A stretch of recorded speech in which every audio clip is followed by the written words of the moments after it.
আমার ছোট্ট বারান্দায় এবার আমি লাল শাক লাগিয়েছিলাম আর মাত্র ৩ সপ্তাহ পরে আজকে আলহামদুলিল্লাহ হারভেস্ট করলাম। এই লাল শাকের বীজটা আমি লাগিয়েছিলাম ওয়ান টাইম যে মিষ্টির বাটিগুলো পাওয়া যায় না সেই বাটিতে।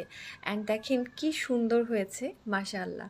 এটা বীজ লাগানোর জাস্ট ৩ দিন পর যখন চারাগুলো একটু একটু উঠছিল, তো আমি একটা বাটিতে লাগিয়েছিলাম আর একটা হচ্ছে টবের মধ্যে, বাট শাক টাইপের যেগুলো সেগুলো হচ্ছে একটু ছড়ানো জায়গায় বেশি ভালো হয়, এই টবে খুব একটা ভালো হয়নি।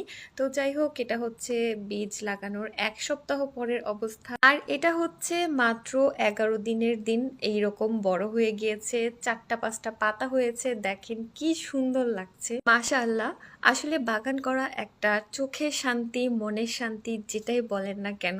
তো আজকে প্রায় ৩ সপ্তাহ হয়ে গিয়েছে আর এখান থেকে কয়েকটা শাক পাখি খেয়ে ফেলেছে। আলহামদুলিল্লাহ, পাখির রিজিকও ছিল আমার এই ছোট্ট বারান্দায়।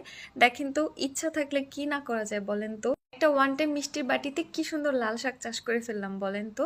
আর আমার বারান্দায় কিন্তু খুব বেশি রোদ আসে না, জাস্ট সকালে যখন সূর্যটা উঠে সেই সময়টাতে রোদ পায়, আর ৯টা কি ১০টার মধ্যেই রোদ এখানে চলে যায়। সো ধরতে পারেন যে ২ থেকে ৩ ঘন্টা, মাঝে মাঝে ৪ ঘন্টার মতো রোদ পায়, এর বেশি কিন্তু রোদ পায় না। আমার কাছে গাছ লাগাতে তো অনেক ভালো লাগে, বাট বারান্দা যেহেতু ছোট্ট, সো অনেক বেশি গাছ লাগানো যাবে না। তারপরও আলহামদুলিল্লাহ আমি বেশ কিছু গাছ লাগিয়েছি।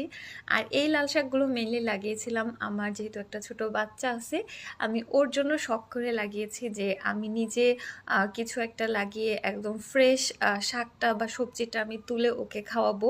এটা আসলে একটা বলতে পারেন নিজের একটা স্যাটিসফ্যাকশনের ব্যাপার। তো এই তো আজকে লাল শাক প্রথমবার হারভেস্ট করে আমি ওর খিচুড়িতে অ্যাড করেছিলাম।